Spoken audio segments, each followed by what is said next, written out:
আজকে আমাদের অফিসের সবার মনটা খুব খারাপ। কেননা আমাদের যে ইঞ্জিনিয়ার উনি আজকে আমাদের ছেড়ে চলে যাচ্ছেন। কেননা ওনার ট্রান্সফার হয়েছে অন্য জায়গাতে, যার জন্য চলে যাচ্ছেন। তো স্বাভাবিকভাবে মনটা অনেক খারাপ।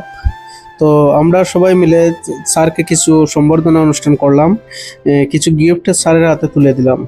একজন একজন করে সিনিয়র, তারপর লাইনম্যান, তারপর হেল্পার সবাই মিলে স্যারকে কিছু গিফট প্রদান করলাম। আর অ্যাকচুয়ালি স্যারের থ্রুতে আমরা যতদিন কাজ করেছি, স্যার অনেক ভালো আমাদেরকে গাইড দিয়েছে এবং আমরা কাজ করে অনেক মজা পেয়েছি। তো স্যার কিছু বিরিয়ানি নিয়ে আসলেন, সবার মধ্যে বিতরণ করছেন বিরিয়ানি, যেহেতু স্যার আজকে চলে যাবেন যার কারণে। তো স্যার, আপনি যেখানেই যাবেন, যে জায়গাতেই গিয়ে কাজ করবেন, আপনার কথা আমাদের সারা জীবন মনে থাকবে।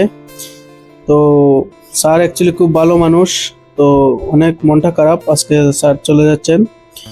আর মোটামুটি বিরিয়ানি বিতরণ করা শেষ। তো স্যার চলে যাবেন, আর আমি স্মৃতি হিসাবে স্যারের সাথে একটা ফটো তুলে নিলাম। আর কি বলবো, কিছু বলার নেই। তো এটা প্রোগ্রাম শেষ করার পরে আমি চলে গেলাম, আমার বাইকে তেল নেই, তেল ভরতে। আর এখানে গিয়ে প্রচুর বৃষ্টি হলো, যার জন্য কিছুক্ষণ এখানে ওয়েট করছি।